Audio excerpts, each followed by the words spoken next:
Les caisses d'olives s'amoncellent sur le parvis d'accueil. Elles sont réceptionnées, puis pesées. Pour déguster sa propre huile, il faut apporter au moins 180 kg d'olives pour faire tourner le moulin.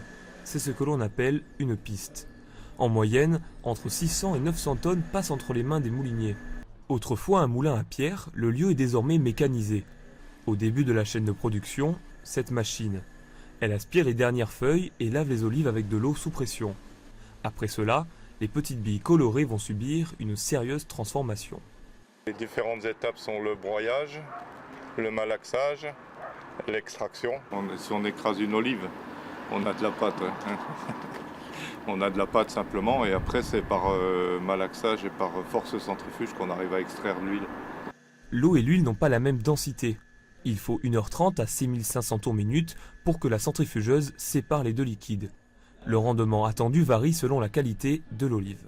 Le rendement il se fait par le poids d'olive arrivé, envoyé, et le poids d'huile sortie. Et avec ça on arrive à un pourcentage et ces gens reviennent chercher l'équivalent de ce qu'ils ont emmené en huile par rapport à ce pourcentage.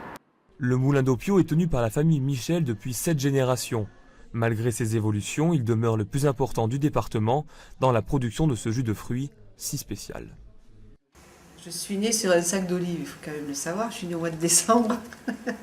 Mais je l'ai appris en regardant mon père, mon grand-père, parce que j'ai eu quand même la joie de travailler aussi avec mon grand-père, comme mon fils là aujourd'hui, qui petit à petit, j'ai pu comprendre comment ils avaient chacun évolué, parce que le grand-père et le père, à ce moment-là, ils n'étaient pas toujours très d'accord, mais j'avais compris que finalement, ils avaient raison tous les deux.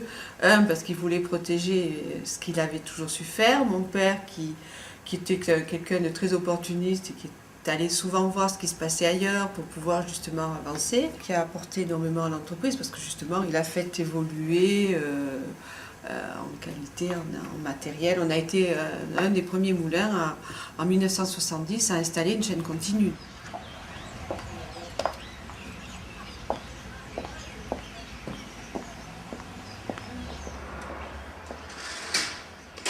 Je crois qu'avant tout, une femme, elle ne doit pas s'imposer, elle doit se faire reconnaître. Et là aussi, je dis toujours que si une femme réussit, c'est qu'elle est bien meilleure qu'un homme. Et aujourd'hui, je n'ai aucun problème à passer, je vois dans le milieu même politique où c'est quand même un peu plus délicat, parce que j'ai pris l'habitude de travailler dans ces conditions-là. Et puis avec le sourire, tout passe. C'est souvent ce qu'on m'a reproché, en me disant « mais tu souris tout le temps, qu'est-ce que tu veux qu'on t'attaque ?» Je crois que voilà, c'est... Puis il faut connaître les travers de ces messieurs.